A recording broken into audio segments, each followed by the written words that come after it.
Hello, everyone. You are welcome to Nebo TV. My name is Nekme Obasoge, reporting live from Toronto, Canada. And today we have a very important topic to discuss on Nebo TV. We're going to be discussing about the arrest of Nnamdi Kanu. And I have a special guest all the way from Australia, Father Henry Ibe. Thank you for joining us on the program today, sir. Thank you, Nekmen, and hello to your viewers. Thank you for joining us. What is the time now in Australia? Well, it's 12:25 a.m. on Saturday morning. Oh my So it's God. a bit late. We just woke up here in Canada. It's just 10 after 10 a.m. in the morning. So it's like we are almost one day ahead, or what? How many hours ahead? Oh my God. So yeah, About you are 16 hours. 16 hours, right? Australia is 16 hours ahead of Canada. Yeah, the eastern side, there are 3 or 4 time zones. So, but where we live, the eastern side, yes, it's about 16 hours ahead of maybe the eastern side of Canada, I believe. Eastern, yeah. Okay. You are welcome to the program today, sir. Thank you very much. So yeah, a few days ago, you left a comment for me, and responding to the show I did with Mr. Uraka, saying that we should not stereotype all Igbos as the same. So in regards to that, I know that you were speaking about the Nnamdi Kanu, the supporters of Nnamdi Kanu, the IPOB members, that we should not apply the experience of this group of Igbos who are supporting Nnamdi Kanu and the IPOB movement and apply it to all Igbos. So I would like you to elaborate on that and clarify us what do you mean by that statement, sir. Okay, so basically the idea is that it's never a good idea to stereotype a whole group of people, because that is a recipe for genocide. Whenever people are stereotyped one way or the other, it's just like those of us from Nigeria who live in the Western world. And then if anybody sees you and then uses the experience they had with the first or second or third Nigerian they met, if they apply it to every other Nigerian, it's only a matter of time before it turns into a negative phenomenon, and then people will suffer. So coming to the program you had last week, I do have objections to the fact that your guest seems to equate every Igbo man with an IPOB member.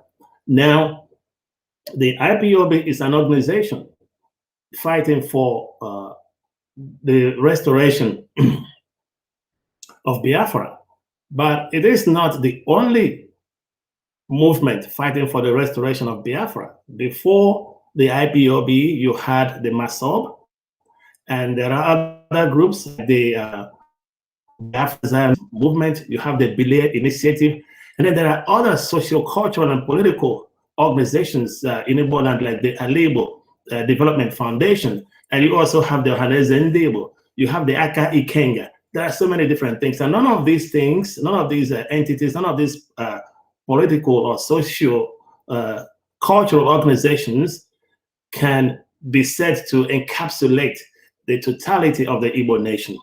Now, Nnamdi Kanu represents a strong feeling. Now, what he represents is different from the organization he leads. And his modus operandi is different from what some people who might be inclined to support his ideology. Because what if every Nigerian, for instance, now wants a good Nigeria, right? However, some want to get it through the PDP, some want to get it through the APC, some want a sovereign national conference, some want restructuring. So many different people want so many different things, but the overall objective is a good Nigeria. So when you come to the Southeast, or let me say in Igbo land, right? So there are more people who want Biafra than belong to the IPOB, right? Now, there are more people who want freedom than belong to the IPOB. So I'm saying that the IPOB is only one of the many groups looking for the restoration of Biafra. Now, Mr. Kanu has got into trouble with the Nigerian government, and he is on trial, right? And it's up to the courts to determine his fate. And we know that an accused person is deemed innocent until found guilty by a court of competent jurisdiction. At least Nigeria respects that legal principle. And some of us, I'm not a member of the IPOB, but I have strong objections to the way that the Nigerian government carried out his rendition, right? It's an illegal act, both by the Nigerian law, the Kenyan law, and the British law and international law. So that extraordinary rendition is when you take a man from one country into another country against his will. Now, Nigeria has an extradition law. And under that law, you go to a court to obtain an order, just like Julian Assange of WikiLeaks. The Americans have been trying to take him to America to put him on trial, but you have to follow the judicial process. So I may not be a member of the IPOB, but I strongly object to the way that this man was captured, was abducted, and tortured, from what his lawyer said on BBC, and brought back to Nigeria. So those are the issues. So in summary, I cannot imagine myself stereotyping a whole nation, right? So we've had issues in Nigeria, some problems with some people in different communities. I cannot say, for instance, like I said to you, when I was growing up was the time of Lawrence Anene. So I cannot imagine myself seeing any of my Benin friends and I said, look, all of you are Anenes. No, that's completely wrong. Now, I cannot see maybe somebody from another community. I cannot see every Fulani person. I'll say to him, look, you are a herdsman, you are a terrorist. I went to the university with Fulani guys and we're still very good friends, right? So when somebody has done something wrong, you call that person out for what they have done. But I strongly object to carrying it forward to say that anybody else who looks like that person or who speaks the same language or comes from the same geolocation is therefore the same as that other person who might have done what some people consider wrong. Thank you.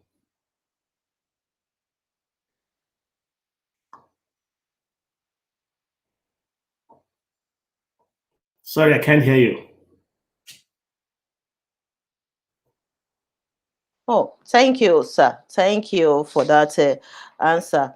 So on this show, we have discussed about Nnamdi Kanu so many times, and I have maintained, I will continue to maintain that I always distinguish other Igbos from the IPOB members, because I have some other friends who disagree with Nnamdi Kanu, some Igbo friends. So I always ensure that I mention that whenever we are discussing about IPOB, Nnamdi Kanu's case. Even Magnus Oraka have been saying that over and over again. But one thing I realized over these years that I haven't seen any Igbo person coming out publicly to debunk the activities of Nnamdi Kanu and his followers. So people just assume that, okay, since other Igbos are not coming out to counter his activities, we just assume that they are all the same. So I don't think that is correct. Everyone knows that Joe Ibokwe is an Igbo man. And Joe Ibokwe is anti everything in Nnamdi Kanu. So if anybody says that they haven't seen an Igbo person criticizing Nnamdi Kanu, that is not correct at all. And again, like I said, there are many people. It all depends on what you want the person to criticize about Nnamdi Kanu. I made it very clear in my opening statement. Now, what he stands for, self-determination is not a crime. It's not illegal. So nobody can condemn him or criticize him for that.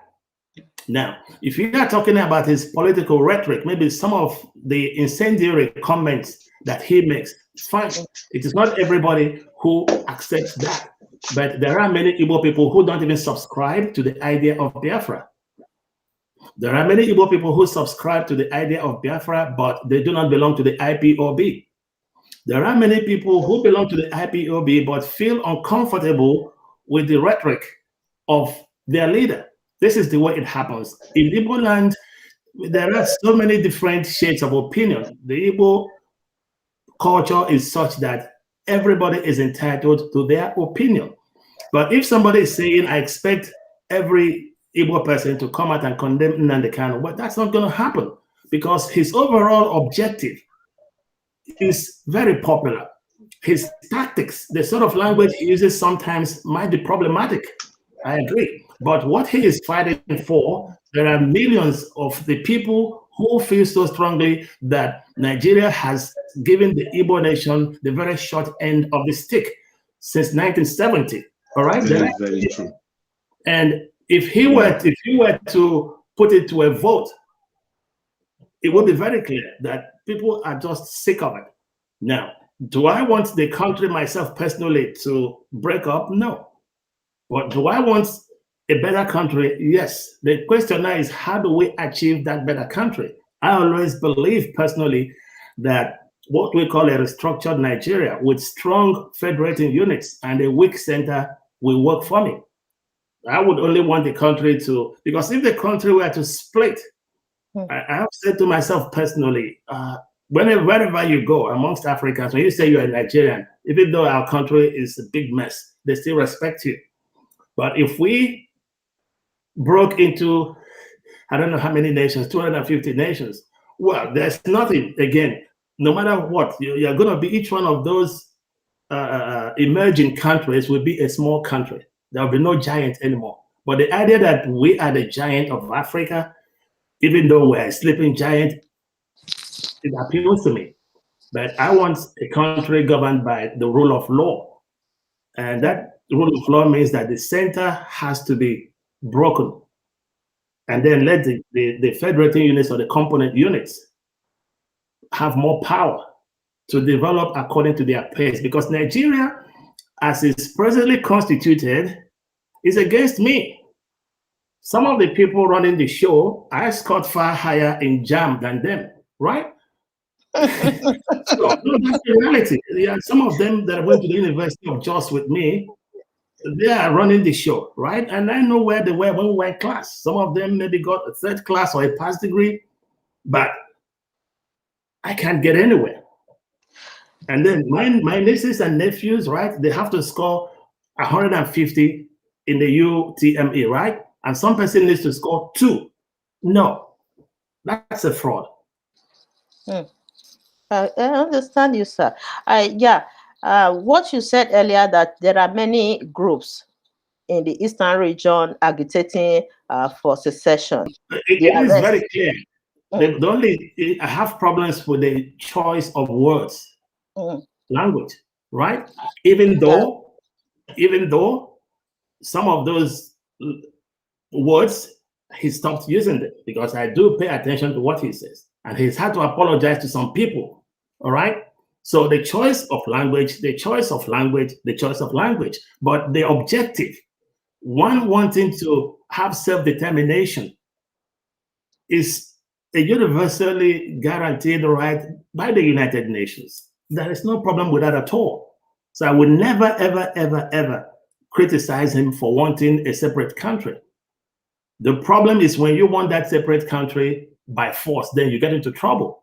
But if you keep talking, and talking is not an offense anywhere, it's not a crime. It's only in Nigeria that, well, if you talk, people think you should get into trouble, right? Where you live, you can call your prime minister. Yeah. Justin Trudeau, you can tell him to go and hang, and all is fair, right? So until we achieve that sort of Nigeria, where I can say what I want to say and not get into trouble for it. Now, so what I will not do here is I disagree, which is different from condemnation. I disagree with Mr. Kanu's choice of words sometimes, which he himself has acknowledged, and he's had to withdraw some of the comments. But Oh. for me to disagree with his objective of fighting for freedom for his people, it's not going to happen. Okay. So yeah, do you think that is instigating violence with this IPOB movement? I want to make this clear, sir. No, like I said, see, when Buhari said some people were not in the circle, if I asked you, do you think he was instigating violence? The answer is up in the air. Propaganda is propaganda, right? That's what happens when somebody's trying to draw attention. Do I think he's a violent man? I don't think so. The IPOB came out carrying flags, waving flags. In Aba, at the National High School, the Nigerian military went there, bang. In January 2020 or 2021, Donald Trump won an election. They were only celebrating. The Nigerian army came, bang. Now, the other day, they were learning to martial arts in a school. The Nigerian army went there, they shot them. So it's not a violent organization. Of late, some things have happened, but only a court of law can determine that this person actually has committed a violent offense. And so far, I want to see if anybody says, okay, this person has committed this crime or that crime, take them to court. And if the person is convicted through a legal process that is adjudged by everyone to be transparent, I have no problem with that person being held to account for their actions. I cannot make that call because I'm not a court. The Nigerian government labeled the IPOB organization as terrorist group in Nigeria. So what is your take on it? Well, it was a few years ago. It was in 2017, and I did disagree. But I think it was more of a political decision. And to tell you that it was a political decision, no other jurisdiction in the world, no other jurisdiction has labeled the IPOB a terrorist organization. When you mention like Al-Shabaab, for instance, when you mention Al-Qaeda, when you mention Hezbollah, when you mention the Islamic State, when you mention Hamas, when you mention the other ones, a lot of the countries in the world, but it's only in Nigeria that the IPOB, if you go to the Global Terror Index itself, you can Google it. The IPOB is not listed there as a terrorist organization. So the United States hasn't classified it as a terrorist organization. The UK, not Germany, not Canada, where you live. So I believe that as at the time that proclamation was made, even the legal process, they made the pronouncement even before going to court. It was a hastily done political process, which instead of solving the problem, has exacerbated the problem. It has created more problems because the government doesn't believe that some people could be called for a dialogue. And that is the problem. And because you refuse to judge, now it is a war situation, after which we'll come back to talk. So I believe that as at the time it happened, when the government felt uncomfortable, well, if they had said, okay, let us talk, it doesn't matter. If you are leading. Okay. If you are leading a nation, there are in your family, when your kid is unhappy, you're going to say, what is your problem? That's what happens in a family. But because somebody feels, this is my opinion, I feel that the current president of Nigeria believes that certain people are not worth sitting at table with him to talk. We can deny that, we can wave that away, but that is the reality.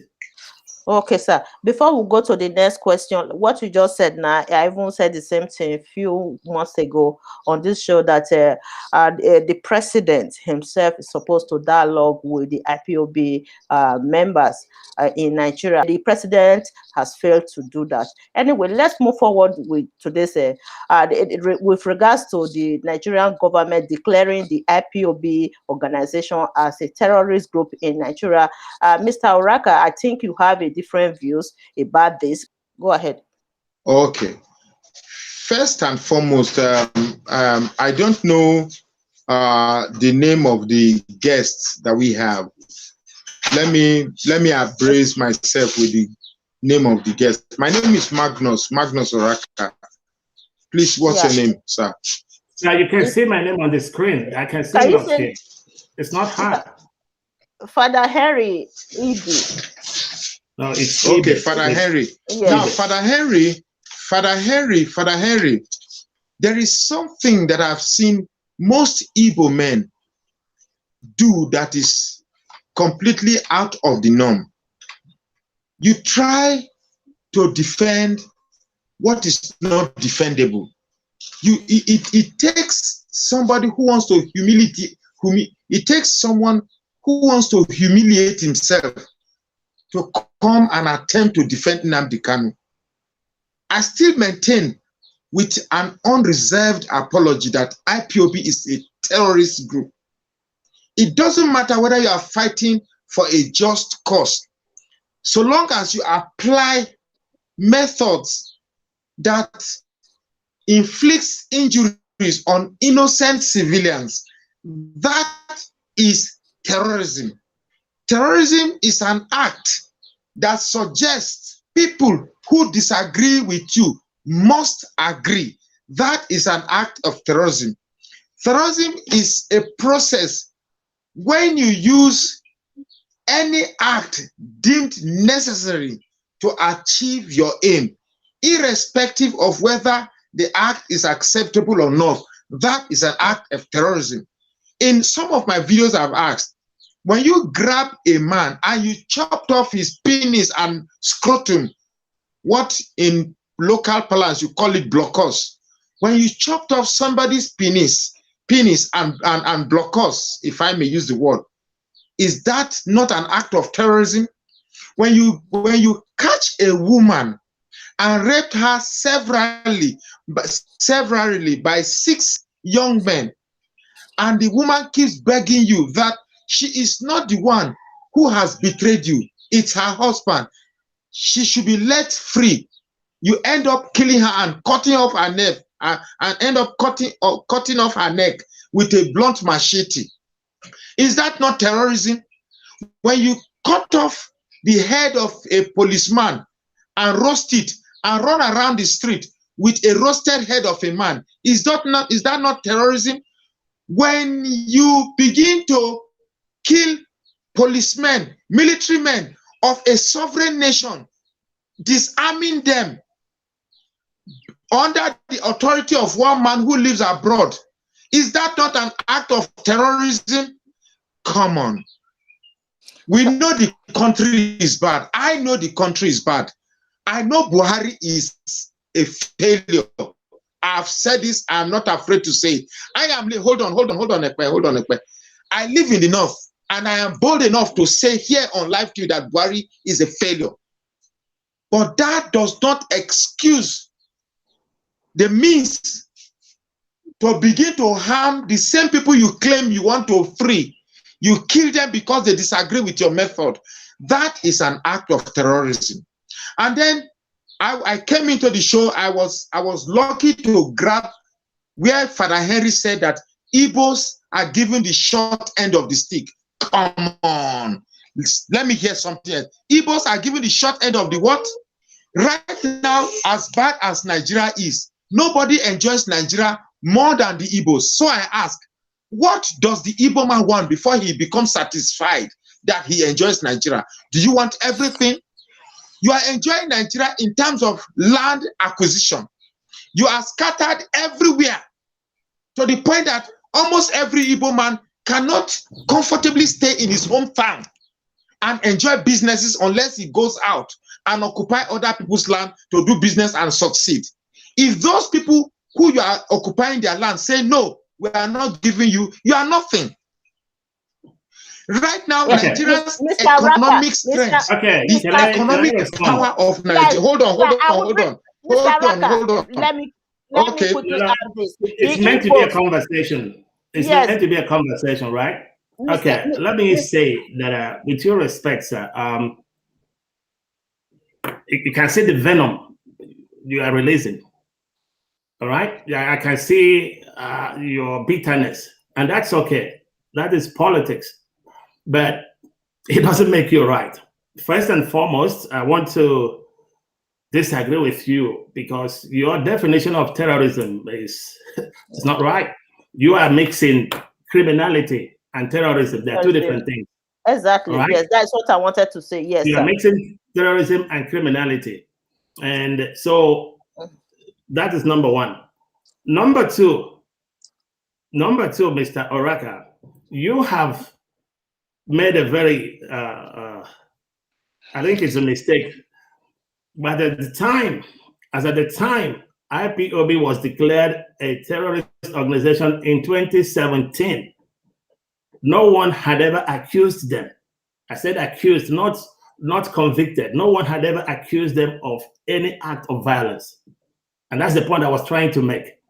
If you are saying that what is going on now, for you now to say that it is a terrorist organization, you have to convict one of their members of an act of terrorism. You have to go to a court. Nigeria is meant to be a nation of courts. So I want you, please, sir, and I would appeal to you to, this is a conversation. It's not a fight, right? Now, you are saying the problem with the Igbo man. I can't use such a language. You are just one Urobo man. But if I was to see every Urobo man as a Magnus Oraka, that is a recipe for what? Yes. Genocide. And that's what you try to do all the time. Yes. You can moderate your language. I am coming. You're going to be patient. You're going to listen to me, sir. Just be calm. It's a conversation. Yeah. Now, I have the right to feel that Nigeria is not treating me well. If you are content with poverty, if you are content with the suffering, it's your choice. But I know that I have a higher purpose and I want to reach the sky. I want to reach the moon. So if the Igbo man is doing well, according to you, and he feels that he needs to do better, what is the problem with that? There's no problem with that. Let me quickly jump in there. Let me quickly jump in. According to what Chidi said the other day, the Igbo people in Nigeria and what Nnamdi Kanu stand for is that the Igbos are being marginalized in the political arena of Nigeria. So we are not talking about the economic aspect of the society. We are looking at what he's saying. He's accusing them now of enjoying Nigeria. They pay their rents. They only buy properties that are for sale. And because the sort of mentality he has, it's as if just because they're Igbo people, if that were like Indians or Lebanese who came and bought up those things, they will be clapping for them, saying direct foreign investment. So I would be grateful. Please, Mr. Oraka, come to my village and build an industry. I will give you free land. And we'll give you a wife if you want one. I can assure you. Yeah, so it's not a problem. If somebody comes to your place and he's doing business, you should be grateful instead of trying to criticize them. All right? So don't try to, we can have a friendly conversation. We can disagree without being disagreeable. We shouldn't be having this sort of bitterness in our hearts. There are, like I said, at least in northern Nigeria, there are over 12 million Igbo people. 12. All right. Now, I don't know the total population of the Igbo people. It could be up to 70 million. It could be more. And you can't just come because you've interacted with one or two and you disagree with them. And then you try to, paint the whole nation with the same brush. No, that is patently wrong. And like I said, they're having problems in the Roboland. I know when they were fighting, there is criminality everywhere. There is fighting everywhere. There is murder everywhere. But you're not going to say because this is happening in this particular area, therefore. Yes, you apply to the entire people, yes. Yeah, so that he's got to get out of that mentality. Otherwise, he will lose credibility as an analyst. I can assure you. We can disagree. You don't have to accept my opinion, but you have to respect me. And because I do not say what you want to hear, you're not going to say, I have never seen an Igbo man. Why should I condemn somebody if I'm not convinced that I should condemn them? I have already said that I disagree with some of the language used by Mr. Kanu. I do have objections. And on Facebook and other social media platforms, I have had to raise such objections. All right? So what else? But you want me to condemn him? No, it's for the court. If they find him guilty, fine. But if they don't find him guilty, well, he walks. That is the way the law works. He's not going to be condemned because Mr. Oraka thinks he should be condemned. But I want to advise him it looks like a senior person, don't stereotype people. It's dangerous. Okay, let's quickly define this terrorism here. They said, according to dictionary definition, the unlawful use of violence and intimidation, especially against civilians in the pursuit of political aims. So, Okay. yeah, that is the definition of terrorism. The question is whether or not the IPOB members fall into this definition. So let's look at the unlawful use there is of a more violence. fundamental question. There is a more fundamental question, which is you first and foremost have to establish that those acts of criminality, that the perpetrators were IPOB members. And only a court of competent jurisdiction can say that. Look, you know Nigeria, how it works, that you could be just minding your own business. Somebody grabs you, and the next thing they say, look, he has made a useful confession, right? But this is why we have the courts. So if we go to the courts and the court say, well, this person, we can verify that he belongs to this or that organization, and he committed these acts of terror for this political objective. But we, on our own, cannot make that assessment. That's what I'm saying. If we are to achieve the Nigeria of our dreams, we must respect the rule of law. It's not a matter of our emotional inclinations. It's not. It doesn't go far enough. I cannot come out and say, okay, this whole nation, maybe the Yoruba nation, and I have some good friends from there, or the Shekiri nation, or the Ijaw nation. No, we have had acts of criminality in Nigeria. So, sir, happened before. In Kanu, an Igbo man, Greg Akaloka, was beheaded, right? He was beheaded, and his head put on a knife and paraded in Kanu. Mrs. Bridget, the other time, was beheaded in Nigeria, right? So all these things have been happening. So what is he saying? Before the pogrom of 1966, in 1945, the Igbo people were massacred in Jos. What is he saying? He lives in Jos. In 1953, they were massacred in Kano. What did they do? Have the Urobo nation been targeted for such ethnic cleansing before? He doesn't know what it means to be targeted. And so he can say whatever he likes on television. He has never been threatened as a man because of his ethnicity.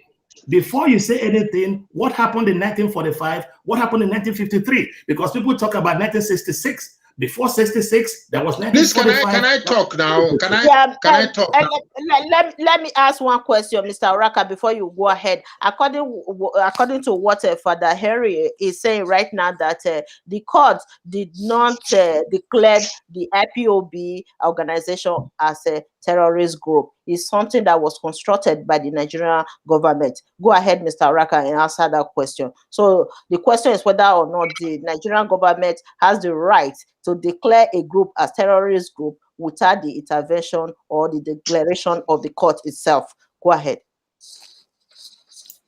Okay. Now, can you hear me this time around? Can you hear me? Am I loud and clear? We can hear you. Please answer that question. I just ask you if you can help us verify us. Yeah. Okay. I don't want to sound as if I'm making case for the federal government.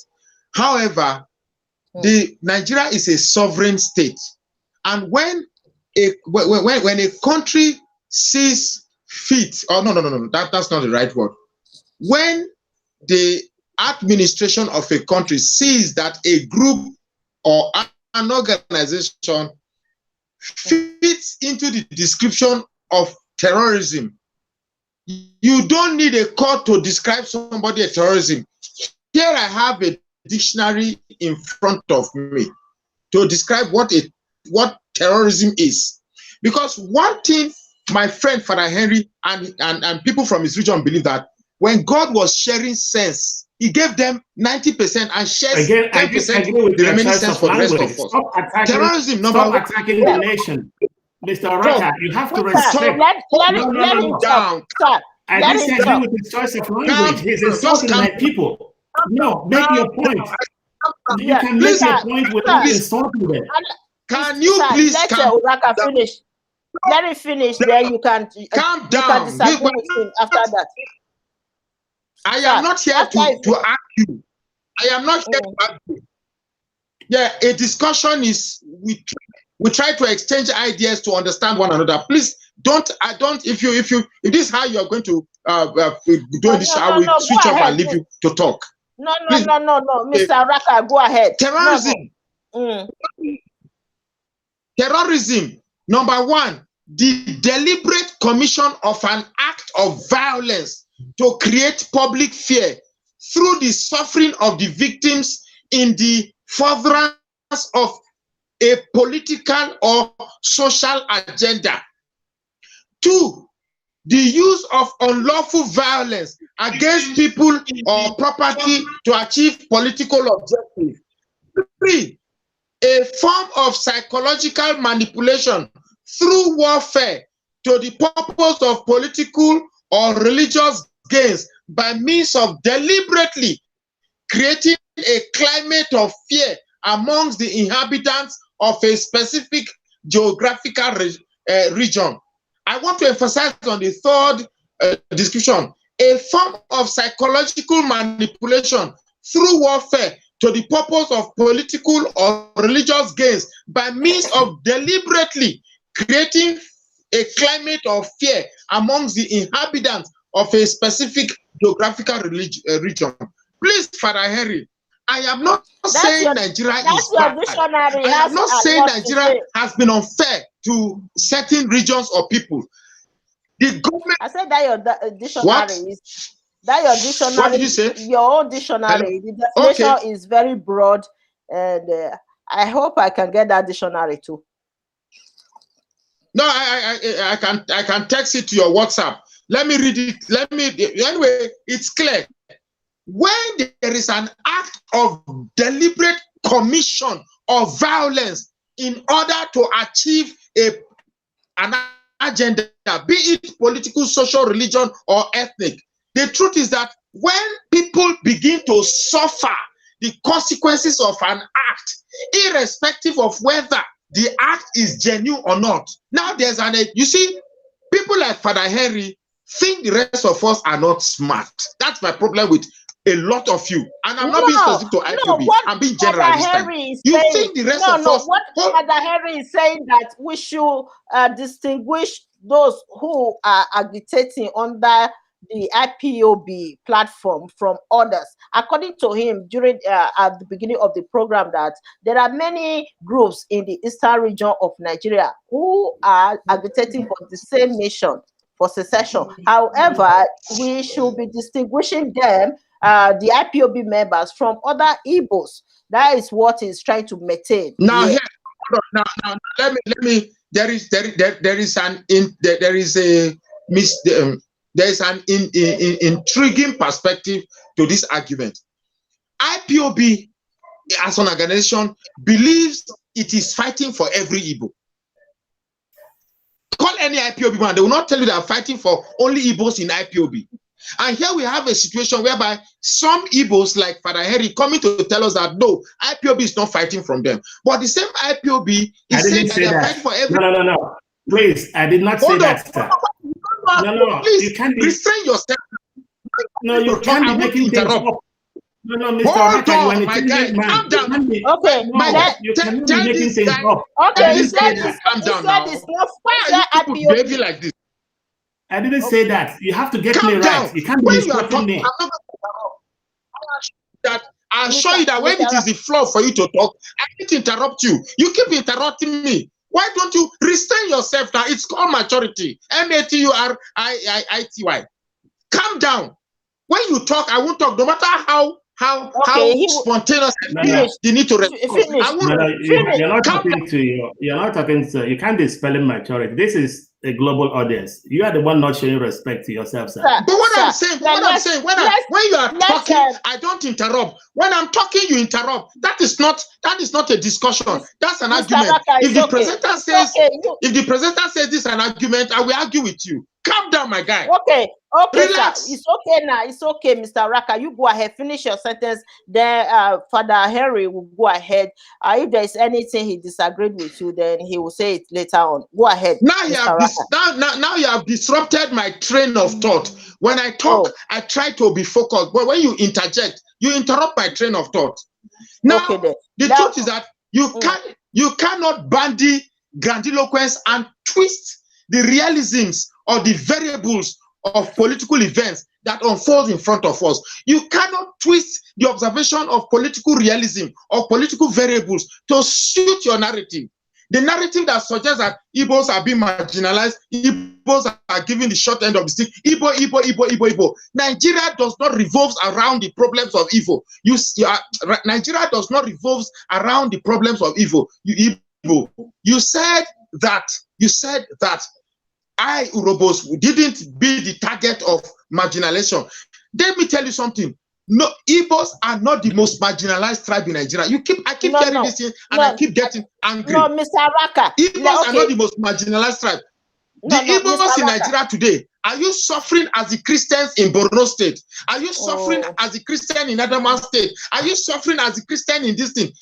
Even in that place that you say they are marginalizing you, in Katsina State, in Sokoto State, in the Fulani regions, the same Fulani you keep disturbing our ears that Fulani. There are Igbo people that are living there that if you tell them to come down to Igbo land, they will not come because they are enjoying their life in the Fulani land than they perceive they would if they go back to Igbo land. So you keep telling us that Igbos are marginalized, short end of the stick. I'm tired of hearing this thing. There is nobody that is suffering Nigeria like the people of the Midwest. We are the ones that they've been using our wealth for how many years? For over 40 years, we've been feeding this country, and yet we are not in control of our wealth. Okay. You say, what do you contribute? Okay, Mr. Raka, every time that the government wait for subvention, they wait because of the oil that come from the west. We don't cry that marginalization. Yeah, you are the one that cry every day. Marginalization. Which marginalization? Mr. Raka, you don't understand what. It's okay. You didn't understand what Father Henry said. I still remember what he was referring to. That during the time where Igbos were being massacred in the northern region of Nigeria, that exacerbated the Biafran war. You should remember all those. I did the history of Biafra, the Biafran war. So many Igbos were being persecuted in the northern region. That is what he was trying to say, that your ethnic group have not been into this idea of persecution in Nigeria. If you have experienced that, maybe you will see things differently. If I'm right, Father Henry, that is what he was trying to say. Exactly, my sister. You see, the problem. That is what he was trying to say. Yes, but because he is not. You didn't listen. You didn't listen. You have also said that person. Can you calm down? Can you calm down? I am not the one. The robots didn't go killing other tribes. Be calming down. He's not paying attention. That's the problem. Let me. No, can you wait for me to talk? Okay, can I talk? Okay, go ahead for that. Mr. Raka, let him talk. I understand what you were trying to explain. And the same thing I've said on this show over and over again, that the Igbo people understand their pains, their grievances, how they are facing intergenerational trauma of what happened to them in the past. How will you feel as a person? Because one Benin man committed offense, then all Benin people will be persecuted just because of the crime a Benin man committed. So you won't be happy about that. That is what I think. That is what Mr. Father Henry is trying to explain here. Go ahead, sir. I will allow you to talk. Go ahead, sir. Okay, my sister. The problem I see with Mr. Raka is that he doesn't pay attention to me. I've got paper and pen. When he talks, I make notes so that I don't misquote him. But he doesn't pay attention because his mind is already made up on what he thinks the Igbo people are. It doesn't matter what I say. Now, what I said was he's referring to 1966. And I'm asking him, I don't know his age, what happened in 1945 in Jos? Was there any military coup then? Did the Igbo people kill anybody then? No. There was a massacre in Jos where he lives. What happened in 1953 in Kano when the Igbo people were massacred? That's what I'm saying. And I didn't say if the Urhobo were marginalized as the Igbo. I said if the Urhobo nation had been victims of a genocide, he would understand why the Igbo man feels the way he feels. But because it hasn't happened to him, it's easier to sit back in the comfort and say, these people. Let him, if he has maybe, let me say, an Ogoni friend. You talk to an Ogoni person when Sarah Wiwa was murdered, all right? And so because they were all over the news, if somebody says it's from Ogoni, you look at the person that way. It happens from time to time. When June 12 was annulled, right? The Yoruba people felt that hurt themselves. But for him, maybe all his life, he, as an Urhobo man, has never felt the Urhobo nation threatened. So he cannot understand. Exactly. And again, yeah, and let me make the point. He is saying that the South people are the most marginalized. Maybe he's happy with it, and that's why he's not talking. I want more enjoyment. Let me say that I'm enjoying, but I have the right to aspire to the greatest height. God has given me some potentials. And I'm saying that Nigeria, as is presently constituted, is limiting my capacity to soar to greater heights. And I shouldn't have to apologize to Mr. Oraka or anybody who thinks like him for that. I shouldn't be sorry for having an ambition. That's what it is. So you're not going to say, well, why are you complaining? No. If you have 10,000 naira in your account and you want 1 million, what is bad about that? And what is bad about saying that this man, you are the one making me not to get that 1 million naira? All right. So, but what I'm trying to appeal to him to do is, one, to be patient. He doesn't have to like the Igbo people to respect them. He don't. All right. So, but you can see the venom. You can see the bitterness. It's unnecessary in a discourse like this. That's the point. So let him speak. I can condemn what he's doing, but I will never condemn the Urhobo nation. And that's the point, the difference between the two of us, right? The way he's approaching it, I disagree with. But I will not say it's because it's an Urhobo man. I will say it's because it's Mr. Oraka who happens to have some issues with the Igbo people. And that's okay. So my sister, this is the way it is, all right? I want us to have a friendly conversation. Let us disagree without being disagreeable.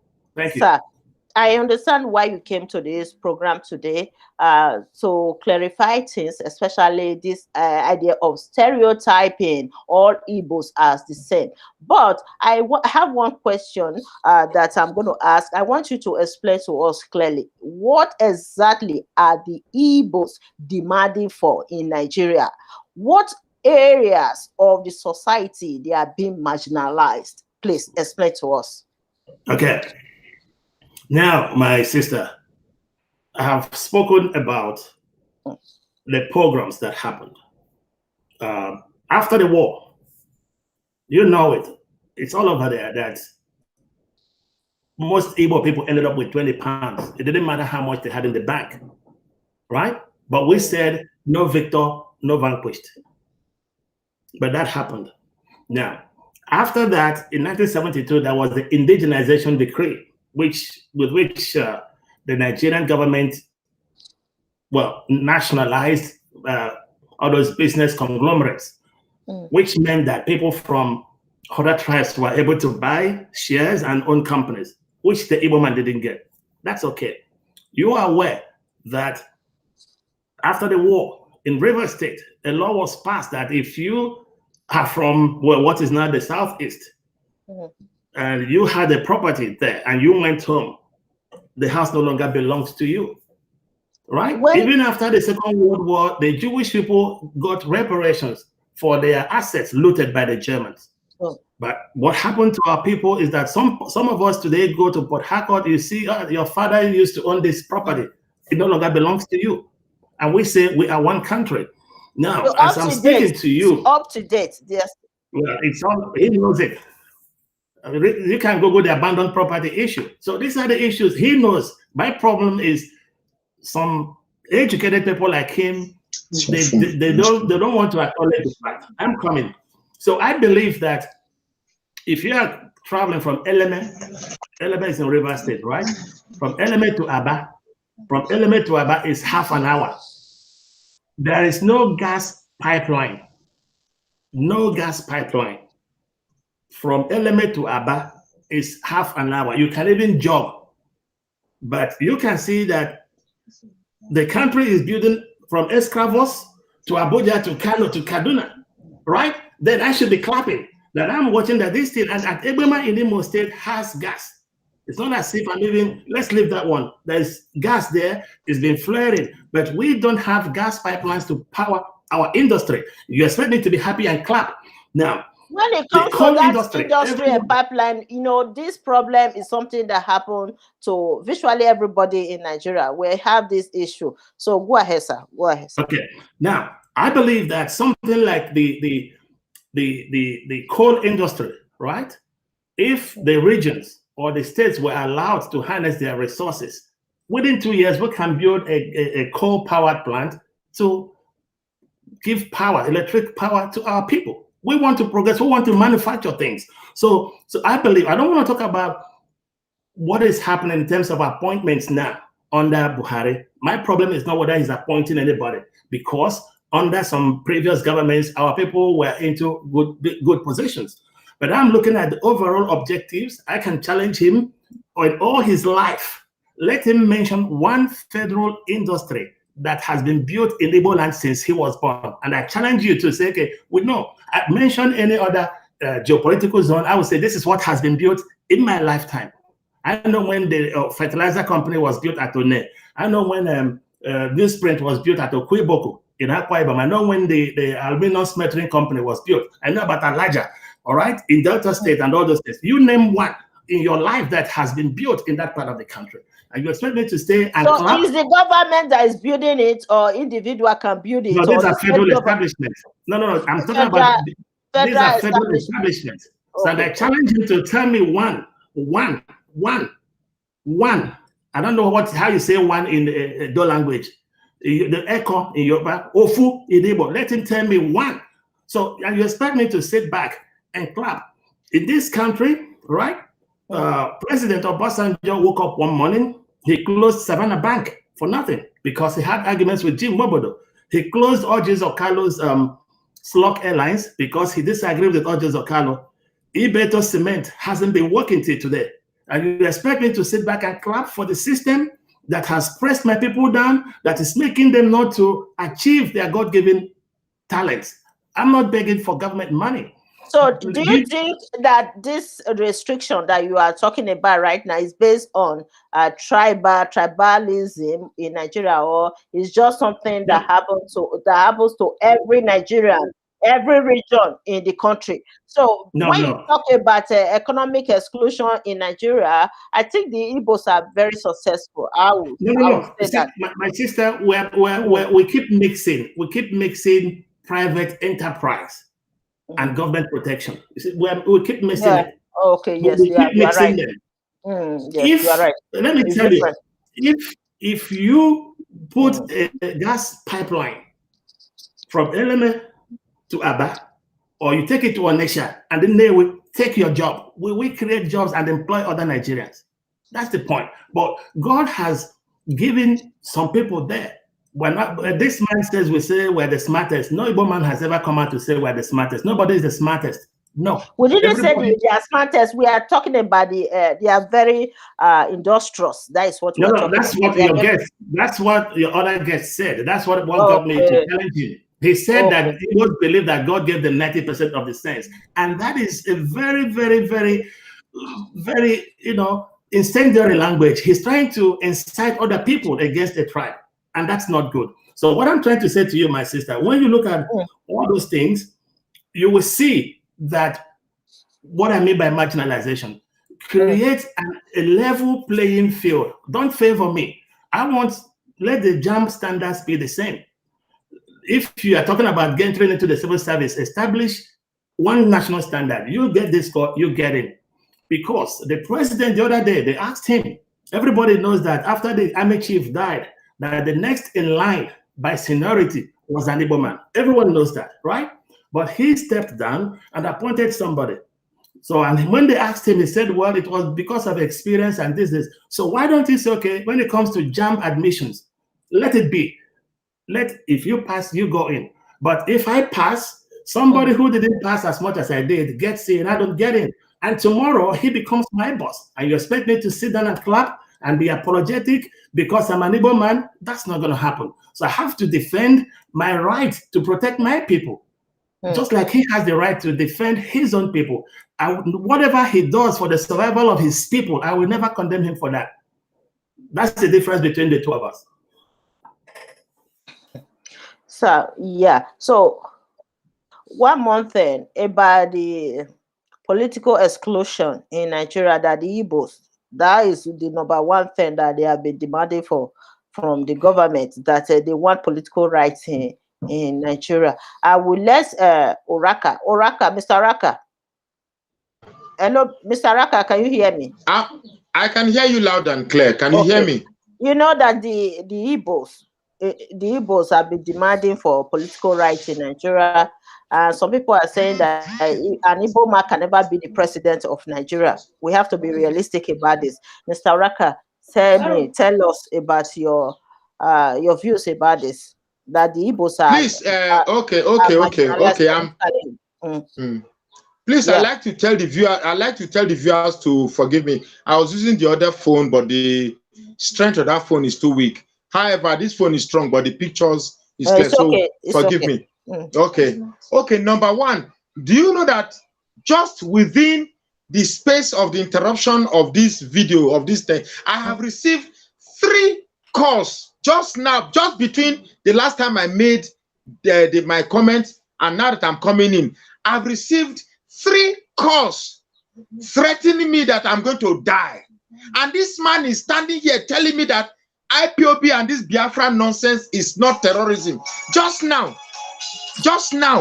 3 calls telling me that I'm going to die for the contribution I've just made. Now I want to ask him, how many of my people, how many of the Robo people have called him to say he's going to die because of the ideology he has shared here? Okay. Now, the fact that, hold on, please. You have started again. Just calm down if I'm talking. Don't interrupt me. There are 355 major tribes in Nigeria. 370, about 350, so over 350 tribes in Nigeria. The problem, you see, I am not saying that the Igbo man has not been marginalized. Please don't quote me. The Igbo man has been marginalized. But for the Igbo man to make the problem of Nigeria exclusively about himself and his tribe, that is where I am angry about. Do not make this thing about, in fact, that is why the Igbo man is continuously feeling the way it is. Why don't you see that Igbos, the Igbo man and the Yoruba man and the Yoruba man and the Christians in the north and the people in the middle belt are all suffering in Nigeria? Why don't you make this fight a collective fight? Why do you always make it about Igbo, that the next in line is Igbo man, and they brought Igbo man, and with the Igbo man, I scored 300 and something, they bring Igbo man, Igbo. Why is this always about Igbo? Why don't you also look about the other people suffering and make it a suffering about everybody that is suffering from this Fulani Caliphate? You make it look as if it is only the Igbos that are suffering in Nigeria. That is wrong. That is what I'm saying is wrong. It's very, very wrong. I don't know who is threatening Mr. Oraka. And personally, I'm not surprised that no Robo person is attacking me, because I'm not attacked the Robo nation. Maybe because he's attacking a tribe. So I can't insult the Robo nation. I love them. I respect them. All right? I respect them 100%. I may disagree with Mr. Magnus Oraka. I don't have a problem with the Robo nation. That's number one. Number two, I don't know. The Igbos, go and check the 2011 elections. The Igbo nation gave Goodluck Jonathan a higher percentage of votes than the South. All right? The Igbos are suffering under Buhari today because we supported an German. What is he talking about? We are suffering today because we voted Jonathan, voted him. All right? I'm coming. That's why, well, Buhari said, okay, you supported him, you take it. That's why we're getting what we're getting today. But that's fine. I have no regrets. No way. All right? So now, when you come to building a partnership, now, we do have a problem in the South. Mr. Oraka here, last year, I called him. He may have, but I don't think he has forgotten. I called him privately when he started to, before he was making comments, asking people, in fairness to him, to be kinder to the Igbo people. Then when he started to change, I called him. I said, my brother, look, let's not damage the relations. Let us forge a partnership. I invited him to my program, asked him if he attended. He told me he was busy. I called him, I reminded him. He refused to show up. And here's the person talking about unity. I'm challenging him. I called him. I can give you the screenshots of our conversations. He didn't show up because I said, look, this man is a very reasonable man. He's a very intelligent man. Let us forge a common unity, a common front, right? Now, if you come when the issue of 13% derivation, go and see every single Igbo person voted for it, right?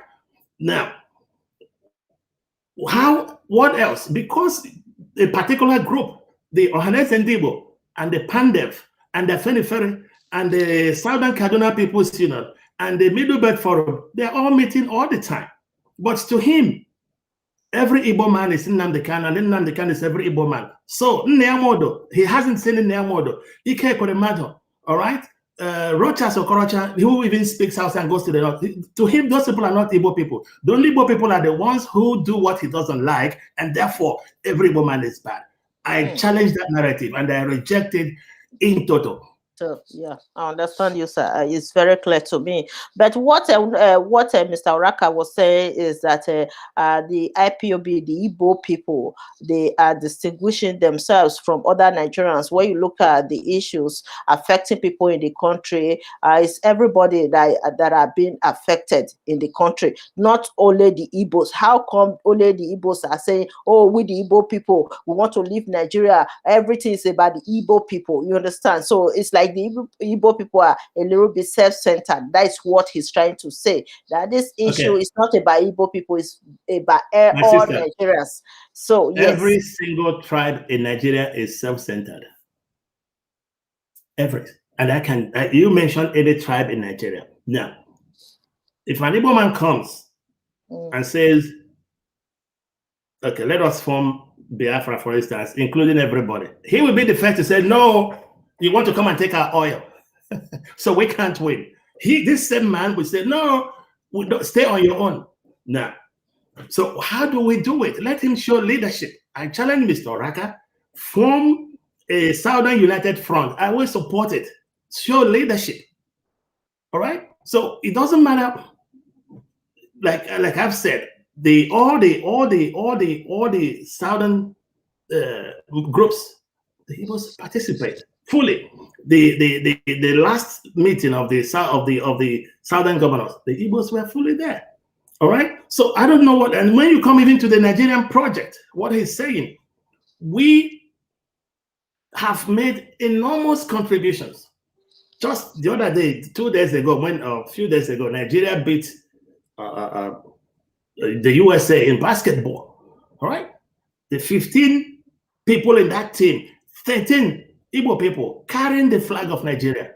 The first man to die in the football pitch playing for this country was an Igbo man. All right? So it's not as if he's making it like we carry the burden of Nigeria. When you come to sport, Chioma Jumwa remains the only winner of an individual gold medal for this country, right? The first to lift the Nations Cup was Christian Chukwu. The first to lift under 17 was Ndoka Ubade. Then Nwankwo Kanu was the first to lift the Olympic, right? So we have done a fair bit to build Nigeria in all ramifications. The first woman to be published in English language was Flora Nwapa. Chinua Achebe has written the best and the most widely read novel. Chikobi was the first professor of mathematics. So what is he talking about? So we have contributed to make this country great, and we say we have no apologies for demanding to be treated with respect. That's what I'm saying. I will never make any apologies for that. I don't subscribe to violence. I will never subscribe to violence. I will never subscribe to hate. I will never subscribe to stereotyping any other ethnic nationality. We all are equal. I respect everyone. I respect you. I told you I did my youth service in Benin, right? And I know that the Igbo people there, I have seen them saying Oba Otokbe. They say, I've heard them. They respect the people there, right?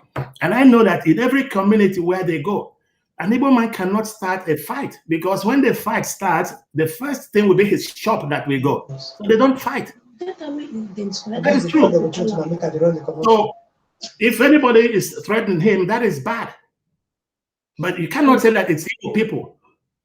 If I change my name, I can form an ID and answer John Walker and start attacking you. It doesn't mean that it's an Igbo man that's attacking you. Yeah, I understand you. Yeah, I understand you, sir, that we should not stereotype the Igbo people.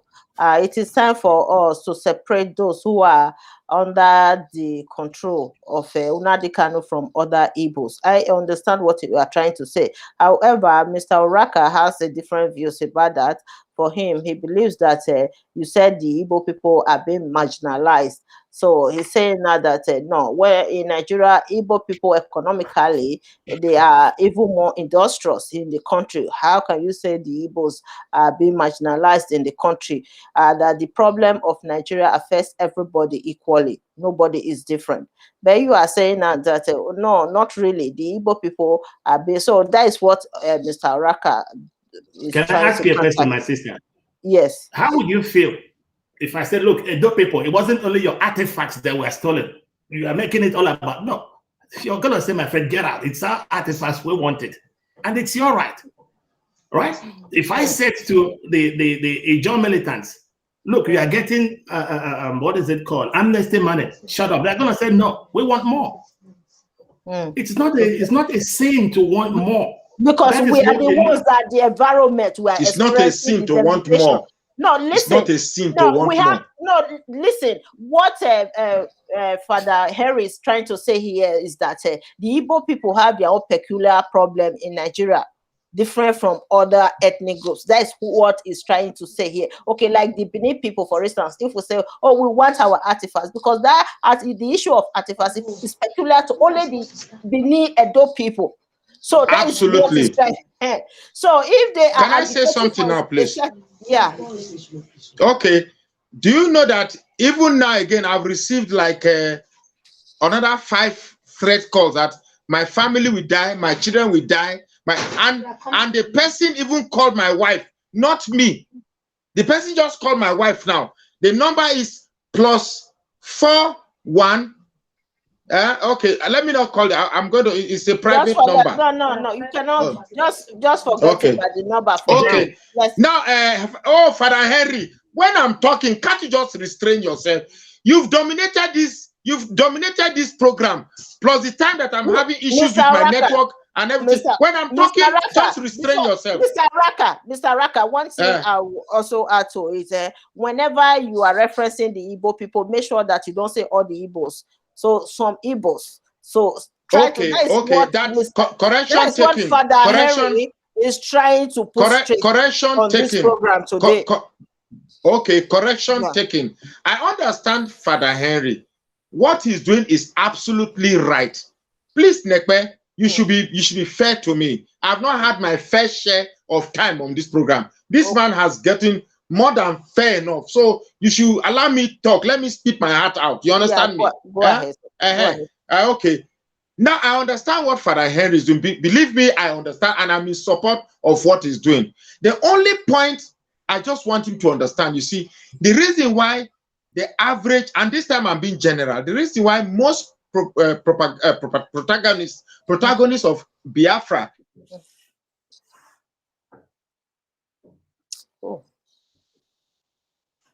the network is another thing.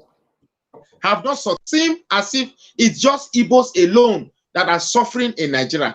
That is very, very wrong, because I can tell you that there are tribes that. No, the Igbos, their problem is peculiar to them, like what I just explained before. Far are more marginalized. No. Okay. We understand what the Igbos are agitating for. They have their own peculiar problem that they are facing. We just gave an example.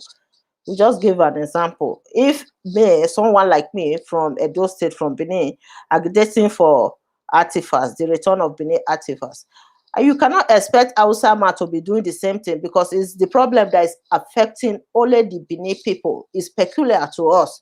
Okay, so the Igbos, they have their own peculiar problem that they are agitating for in Nigeria. The Igbos experienced the Biafra War. We all know the history of the Biafra War. So I cannot compare myself with an average Igbo woman today, because she's carrying with her that intergenerational trauma, because I'm a social worker. So we believe that intergenerational trauma can affect people mentally. That is the trauma that we are talking about. So we should distinguish our experiences in Nigeria. The Northerners, they have their own peculiar problem that they are facing in the Northern region. So that is what Father Henry is trying to explain here. And the stereotyping of the Igbos. So whenever we are referencing the Igbos, we should ensure that we say, oh, some Igbos, not all Igbos. So we should be doing that. That is why you are here today, Father Henry, right? Yes, yes, and I want to say, when if you are a public commentator, Mm. you got to be ready for people to say things to you. I've been watching the comments. Some people criticizing me. Well, it's within their rights to criticize me, right? It's within their rights. So, like I said, you got to develop a level of political maturity if you want to be a public leader. What of Buhari that we insult every day? Is he going to kill himself? Is he not a man? What of all the politicians that we abuse every day? Are they not people? In the last few weeks, some Edo people have been abusing Governor Baseki for arguing with the Oba. Mm. Is he not a person? So you have to be tough. It's not just to be tough talking. You got to let people. Nobody is coming to attack you. Nobody is coming to harm you. But people can abuse you. That is what the social media has brought on. Okay. So, and meanwhile, I condemn anybody who would leave this platform. Let me be very clear. Anybody who goes beyond this platform to contact anybody individually, it is evil. It is condemnable. I will never tolerate that. So I want to put it on record. However, if anybody comes publicly here to criticize me or call me names, that's what it is. It doesn't worry me, because I've been in this game even before I went into my current vocation. I was a student union activist at the University of Jos. So when we fought for this country, we fought the military. So what I'm appealing to my brother to do, and obviously he has been hurt by some Igbo people, but if he can calm down and maybe have a reboot, or maybe just refresh his mind. So, okay, let us see what unites us. Madam, you got to unmute yourself.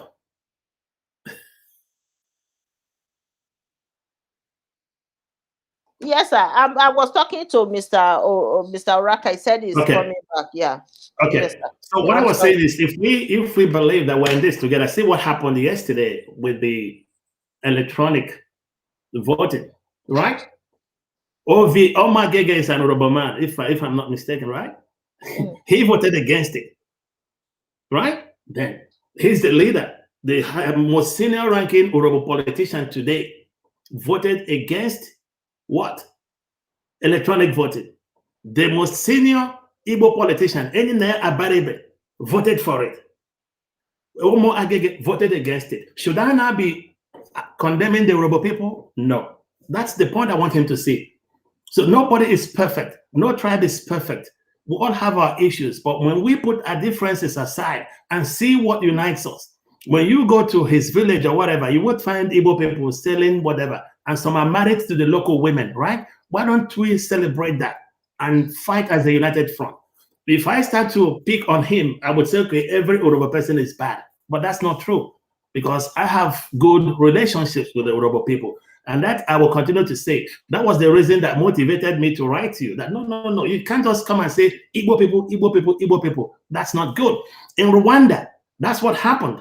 And overnight, you saw how many people were murdered in 3 months, 800,000 people.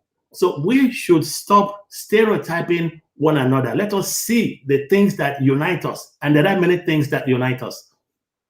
So what Oraka was saying the other day, that we haven't seen many Igbos coming out to counter the activities of IPOB, if really they are not supporting the movement indirectly.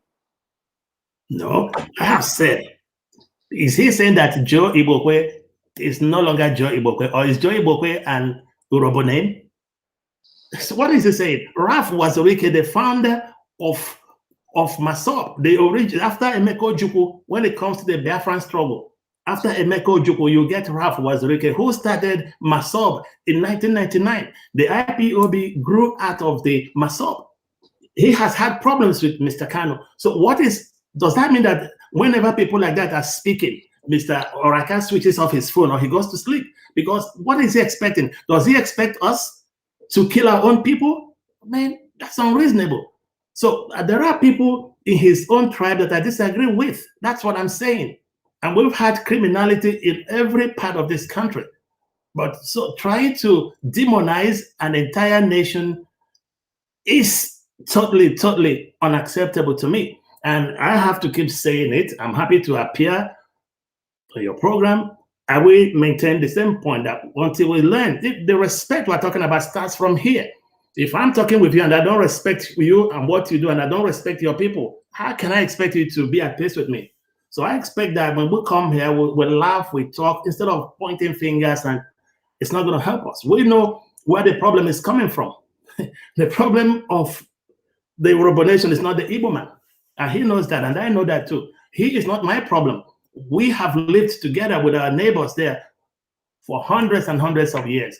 The Igbo nation, you can bear me out, never in history conquered any other tribe.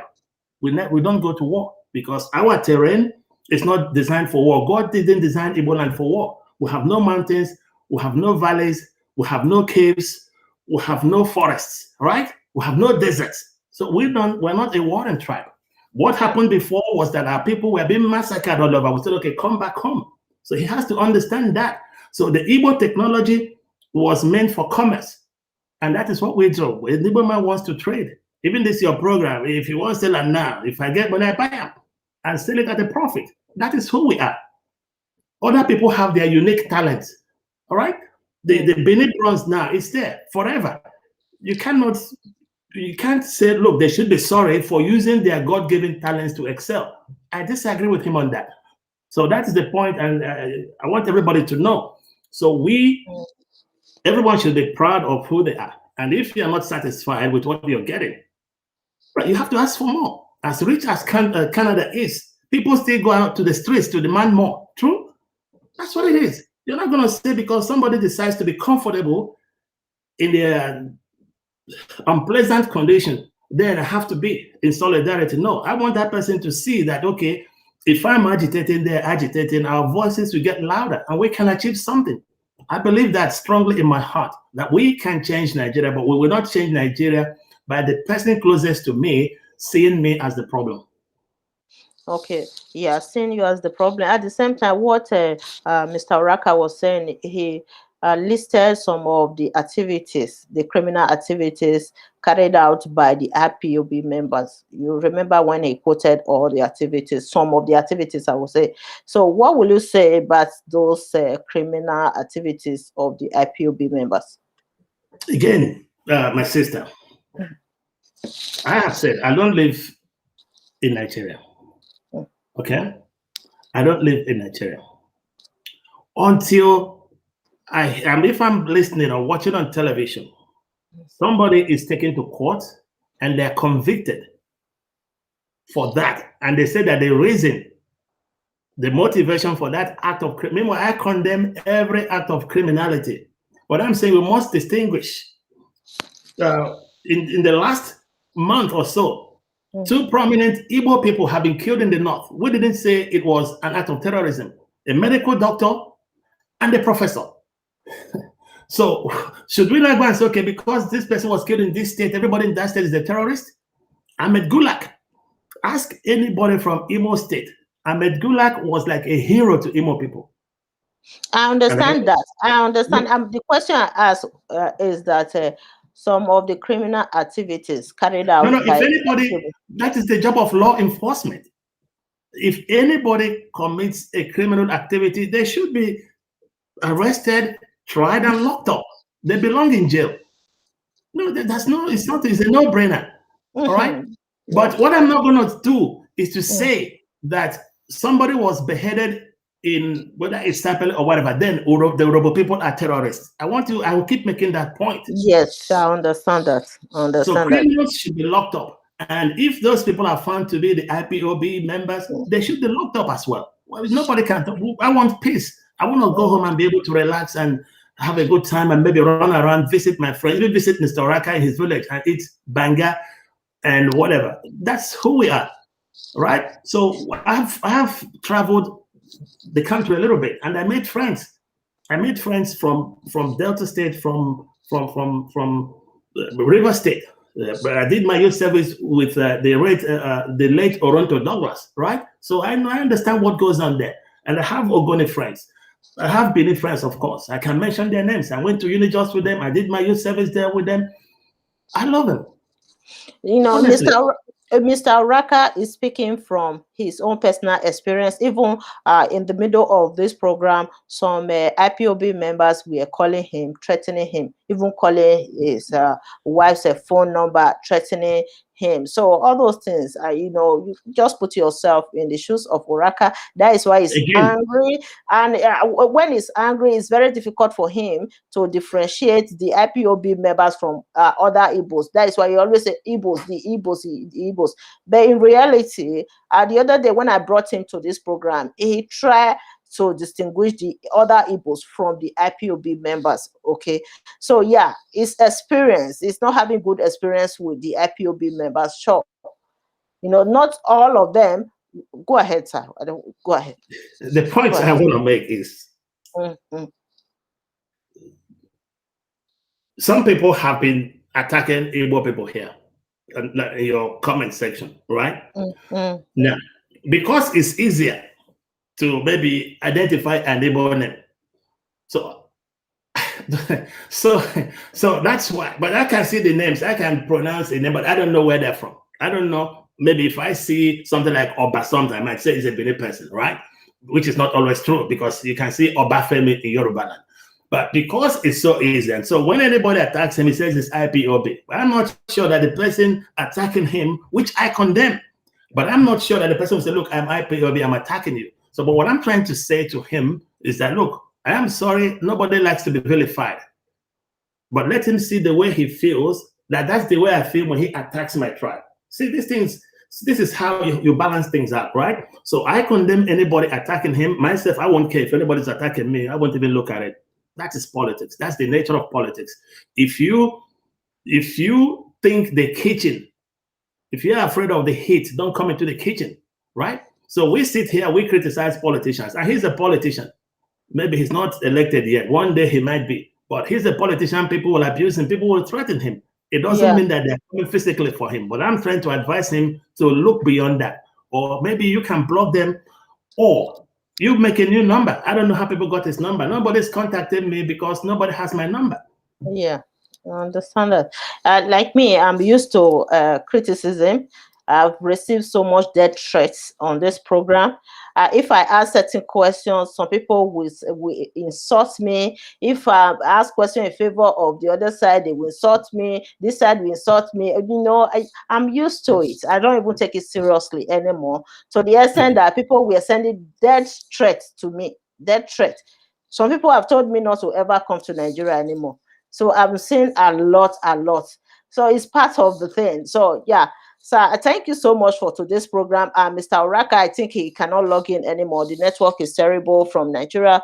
So yeah, if anything, next time I will bring you back to the program. If you have any other thing to add to this program, you can go ahead and say it. Maybe next time we'll discuss more about this, the Igbos and Nigeria. Go ahead, sir. Okay, well, I can see a comment there of somebody saying I attacked Rivers people. I'm not sure that I attacked Rivers just people. ignore that. If we look at the comments, we won't live here today. So that's what happens. So, yeah. But if anybody feels that I attacked Rivers people, I am sorry. I could never think of attacking anyone. No, I'm a bit better than that. Okay. So my sister, basically what we need to do now, because we've we've spoken about all the problems. The question now is, what do we need to do? So what we need to do, again, like I said, is to have a second look, even in marriage. Sometimes when lovers have issues, or a couple, when they have problems in their marriage, sometimes they take a break and then somehow they rediscover. So if I believe that we are the elders now, because for a long time, some of us have been thinking about ourselves as young people. We're no longer young anymore by any stretch of the imagination. Him and myself, I believe that we are in the senior category now. So, but it's left for us now to say, okay, what can we do? How do we discover what unites us? Many a time I've had to challenge some of my Igbo brethren when they make comments. There was a time some of them were attacking this woman and kill your bricks. And I said, no, you can't do that. Show her respect. And they stopped. I said, look, this woman is as old as Onyeka Onwenu, and none of you here will insult Onyeka Onwenu.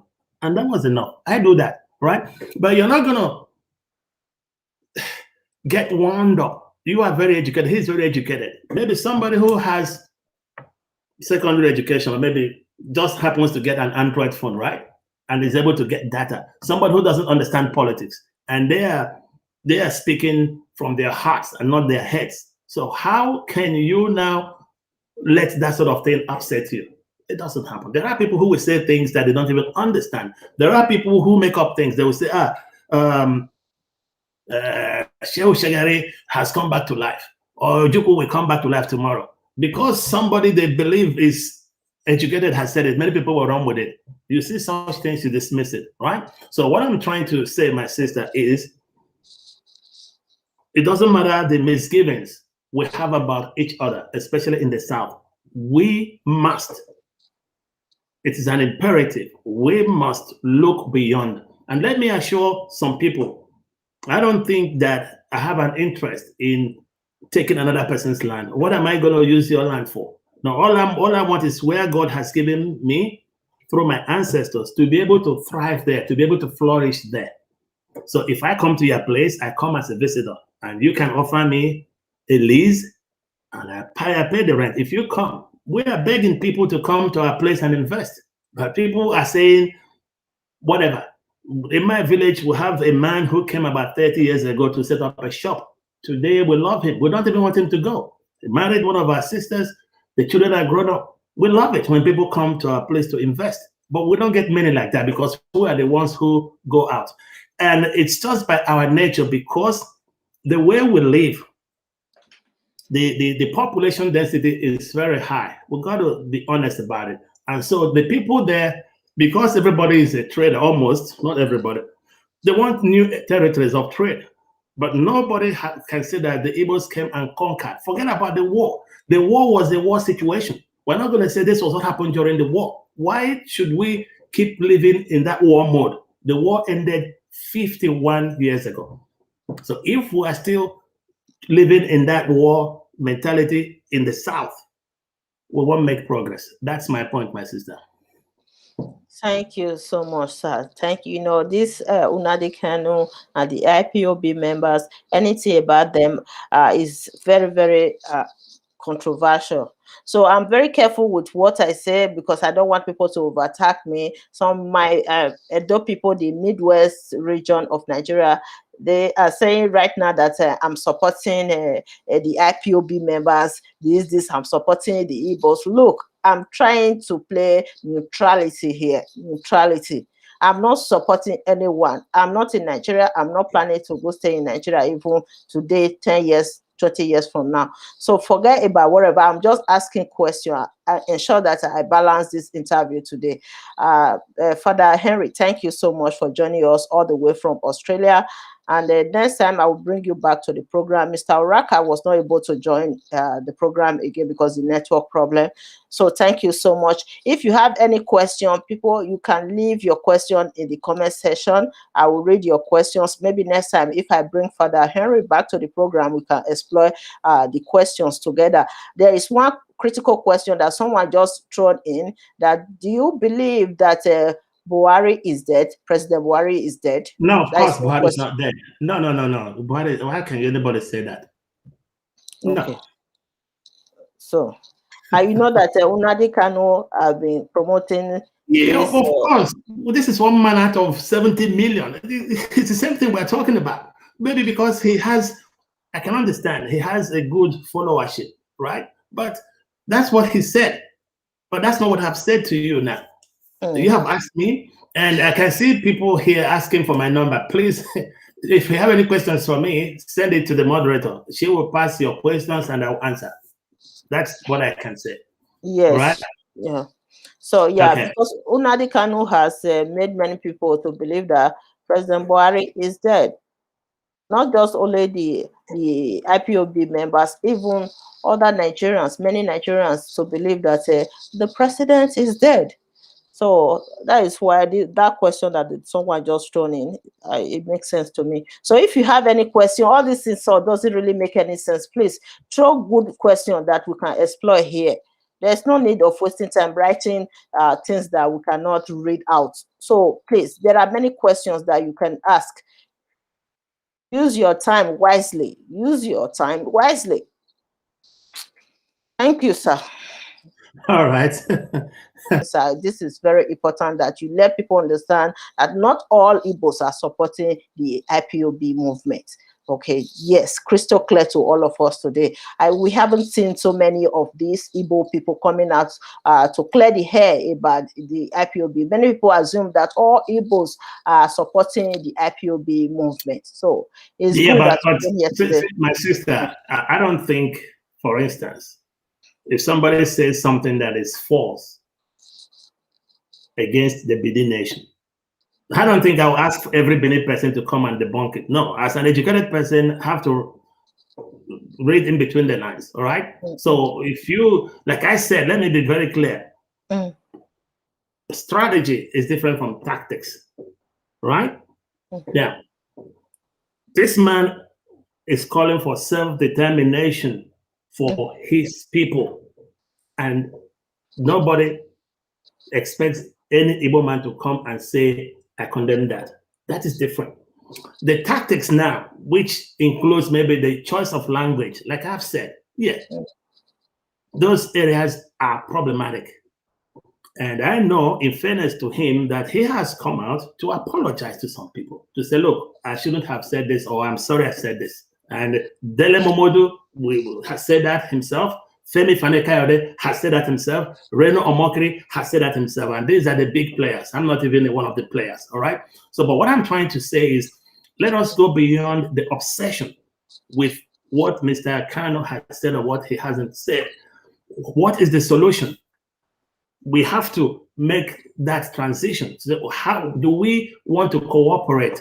And it is up to people like you and Mr. Oraka, who are opinion leaders, to drive that agenda to say, okay, today we're not going to fight. We're going to talk about what the Urobos and the Benis and the Anangs and the Efiks and the Igbos have in common. What is stopping us from moving in that direction? Okay. Yeah, we understand that, sir. Thank you for this clarification. Yeah. Next time I'll bring you back to the program. Thank you. I'm going to end the program like this. So we'll come back next time. Thank you, sir. Thank you. Thank you. God bless you, Nekben.